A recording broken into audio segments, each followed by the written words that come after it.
You're listening to Convenience Matters, brought to you by NACS. Whether it's for food, fuel, drinks, or snacks, about half of the U.S. population shops at a convenience store every day. We'll talk about what we see at stores and what the future may hold for our industry. Until recently, retailers were facing an October 2020 deadline to upgrade to EMV-compatible technologies on their gas pumps. That deadline has been pushed back until April 2021, buying a little more time to comply amidst a difficult pandemic period. While it is an expensive endeavor, there are cost-effective approaches that can be tackled before it's too late. I'm Carolyn Schnare with NACS, and welcome to Convenience Matters. I'm joined today by my co-host. I'm Donovan Woods with the Fuels Institute.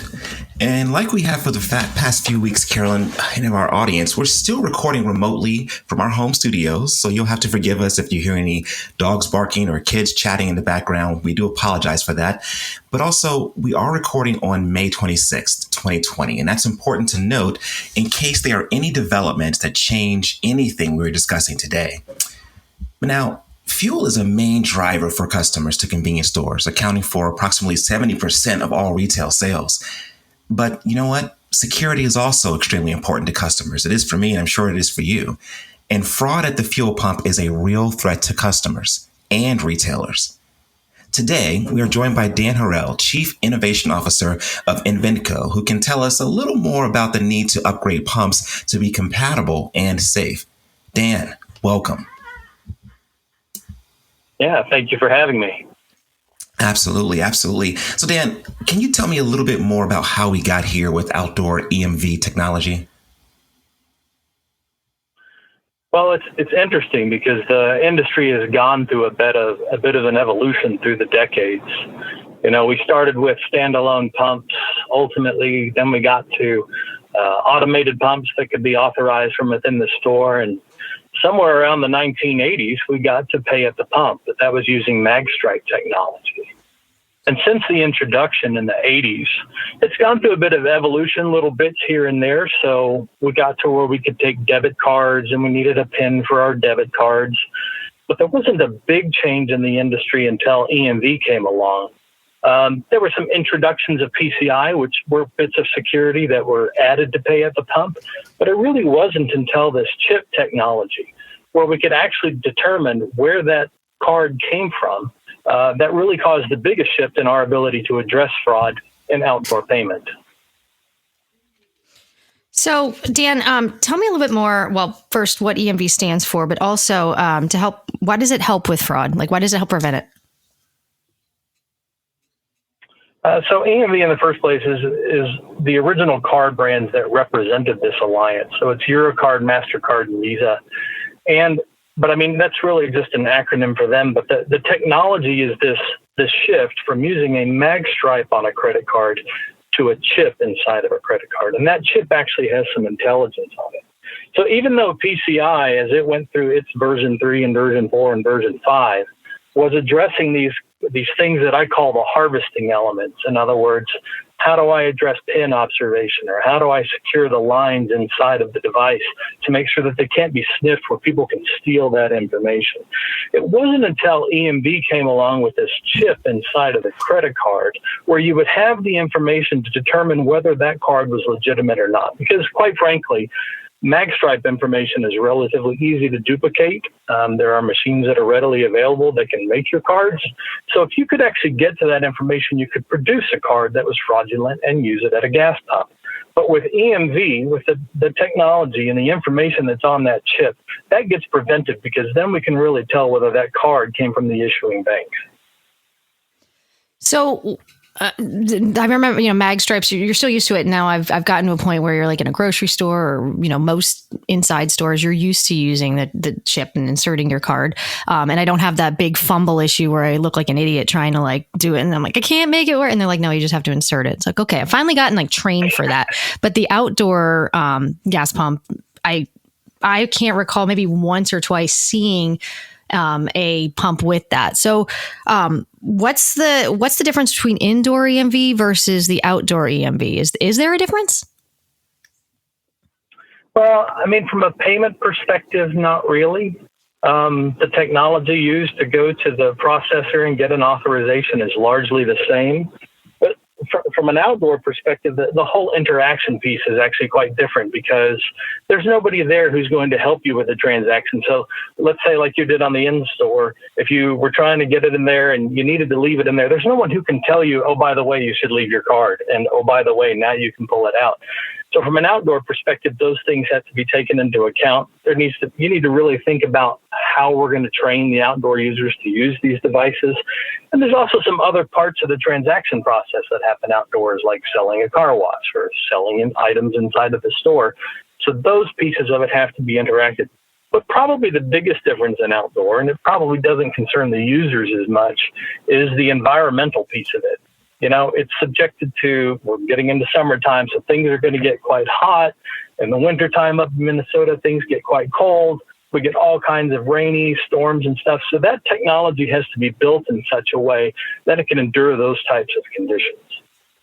Leaves a whole new meaning to the word drive off, too, if you leave your credit card sitting in there. Sorry. Oh, yeah, that would be bad. Sorry, Donovan. No, you're good. You're good. That's a good point. Dan, I think about it, and growing up, I always thought that living in the United States, we were the most advanced in everything. And that was maybe a myth as I grew up and realized we're not always ahead of the curve. But traditionally in the U.S., we've always paid at the pump, and that's been provided by the pump manufacturers.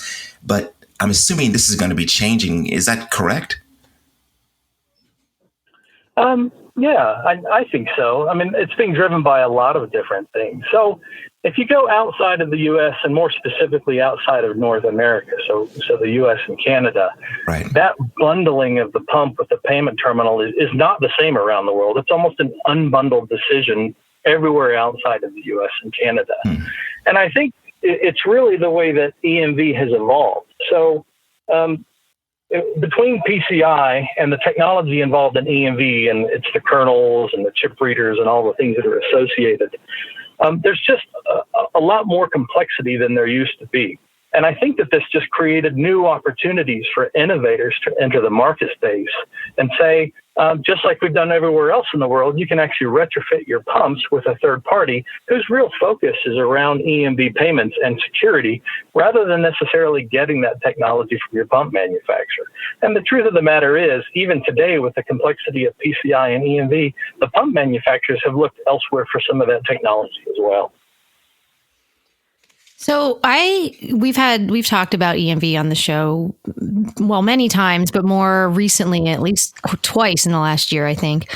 And I always thought, now I don't run or work in a convenience store or gas station, but I always thought you had to replace the entire pump. Like you'd take the whole thing out and you're talking thousands and thousands and thousands of dollars times however many pumps you might have, which if you're one of those stores with like 50 of them, you got a big undertaking. But what's something that I know that when I talked to you a couple weeks ago, we chatted about the show. You were telling me about what your company does. And now how is that different, or how are you making it different offering than like literally taking the entire pump out of the ground and starting over?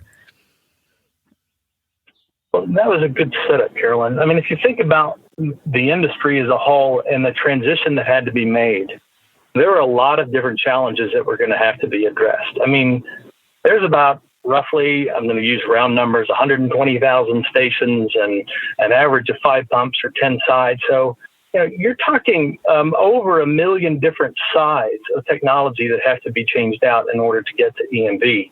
And particularly when the deadline was 2017, that was a real challenge. And even though it's moved, to 2020 and now to 2021, it's still a tremendous challenge and a massive investment that retailers are going to have to make. And because of those challenges, Invenco, who had been doing EMV since the very beginning back in the early 2000s in Asia Pacific, and basically following that outdoor EMV wave as it happened around the world in the UK and various elements of Asia and even in the Middle East.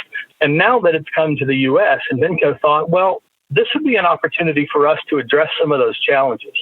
And some of that is, the speed of installation. So, there's a lot of complexity to changing out a pump or even doing a retrofit kit to a pump. So we have a process by which we kit everything up. We try to simplify it where it gets down to about 2 wires that need to be changed out and hanging a door. And then you're basically off and running with EMV. So that was one of the things that we wanted to address.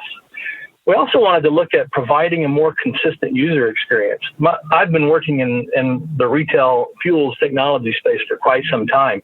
And one of the things that's always annoyed me as a consumer is the fact that if I go to a different pump that has a different screen than the other pumps I was using, then the whole user experience is off to me. So by providing a retrofit kit that was available for every different dispenser in the market, we actually had the ability to take some retail brands and say, no matter what pump you have, you can guarantee your users exactly the same experience.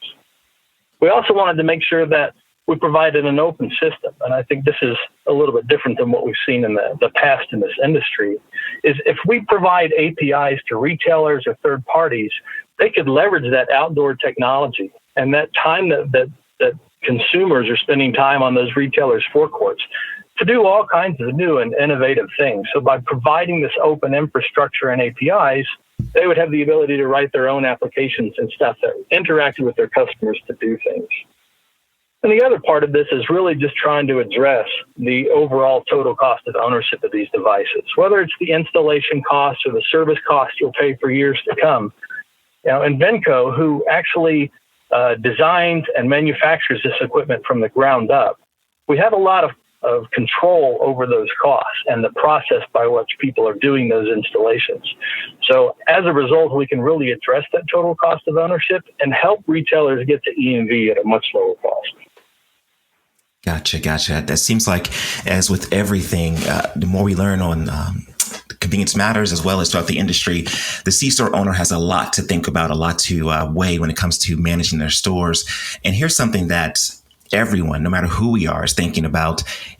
As we mentioned earlier, this is being recorded on May 26, 2020, and globally, we're in the midst of a pandemic, coronavirus, COVID-19. How has COVID actually impacted this side of the industry? How would you say it's had any impact on the EMV industry? That's actually an interesting question, and I'll address it from a couple of different points.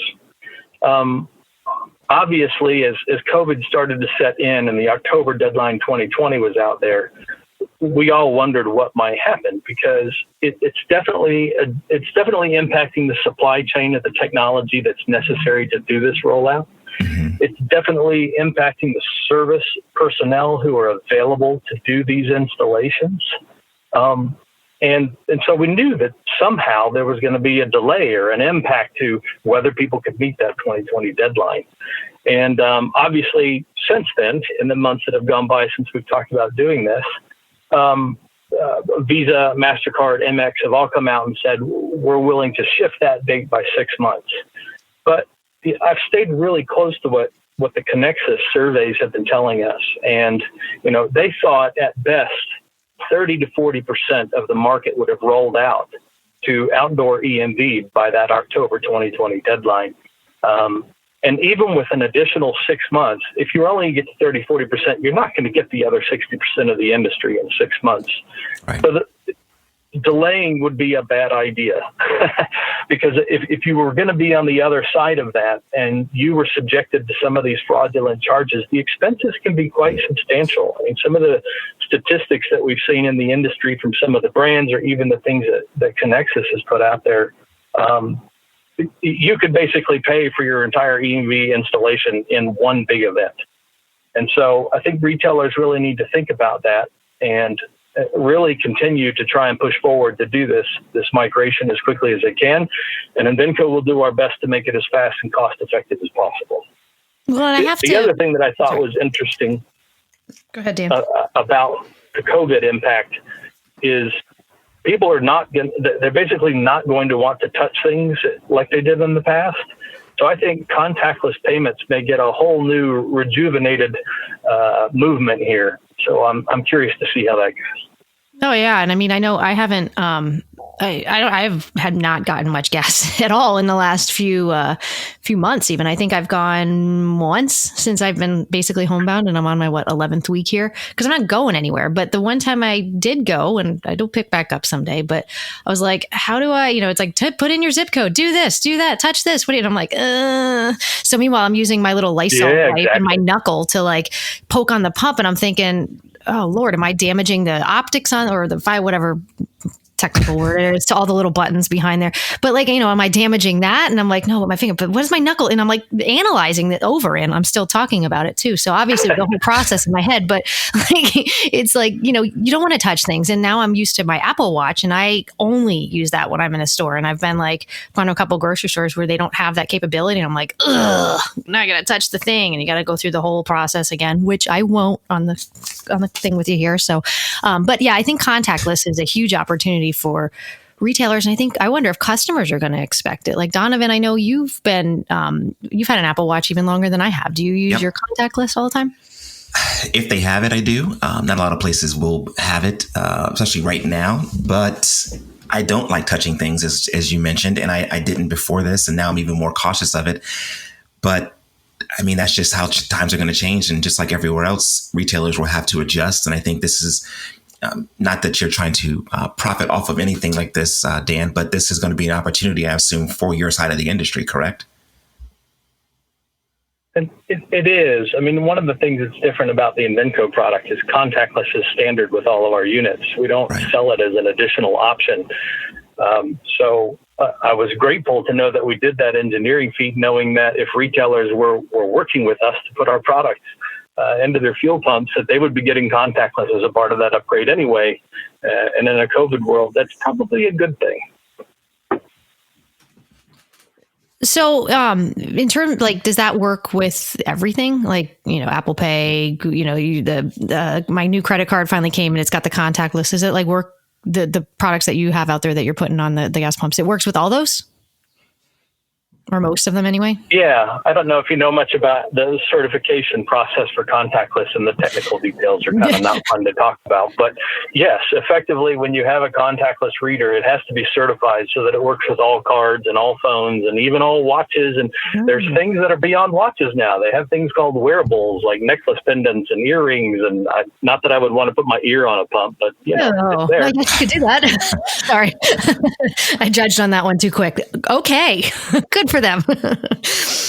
No, I don't, because I'm clearly the one talking about Clorox wipes and touchy things and fibers and whatnot. So yeah, no, not my. Yeah, I definitely don't think you're alone, Carolyn.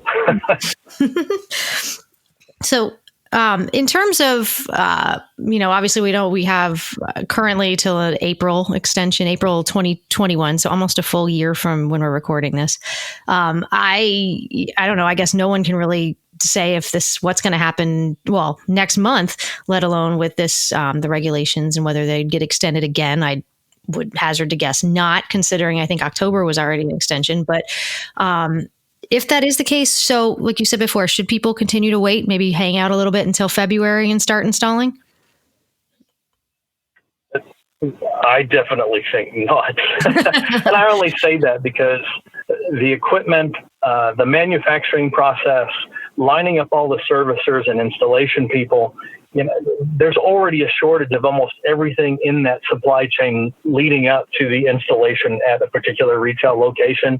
And so I think if a retailer is waiting, they're going to be so far at the end of the line that they'll even be out past April. So, it's time to really evaluate the decision now, determine what's the best fit for what you're doing from a retail perspective. Even looking at some of the options, one of the things that Invenco has done is to offer EMV as a service. So you don't have to pay a big upfront installation fee. You just pay a small installation fee and a monthly fee for the EMV service. So there's a lot of things that are available out there that can make this transition easier, but it's really paramount that the retailers get out there and make the decisions and get ready to make this migration to EMV, because they definitely don't want to be subjected with the fraud charges. Yeah, no, I certainly, as a consumer, I appreciate them doing all that too. Now, so we report on it often in our NACS daily newsletter and in our NACS magazine. And I know Fuels Institute, I think you've probably talked about it, and Connexus especially, another great resource for our listeners. But you've given us a lot of really good information. And I know I've followed you on LinkedIn and you have some really good postings and whatnot. But how can you give the listeners a little bit about where they can find more about you, about Invenco and this technology, and how to get in touch with you? Absolutely. If you need to know anything about my history, it's all on the Invenco.com website. So if you go to www.invenco.com, my bio is listed in there. I do a lot of work with Connexus. So for those people who are participating in Connexus, and I encourage all retailers to be a part of that, I'm very involved and active in those groups. So always interesting to have conversations with retailers in those perspectives. And yeah, I think the most important thing is if you want to know more about what Invenco is doing out there in the outdoor EMV space, just go to www.invenco.com. Dan, thank you so much. You've taught me and Donovan a lot. You've saved some of our listeners some money potentially if they're still holding on and need to get themselves upgraded. So definitely check out their solution. And I really appreciate your time today in our home studios. Here we are, nice and comfortable, but maybe one of these days we can do this in person. So thank you so much for joining us, Dan, and thank you for listening to Convenience Matters. Convenience Matters is brought to you by NACS and produced in partnership with Human Factor. For more information, visit convenience.org.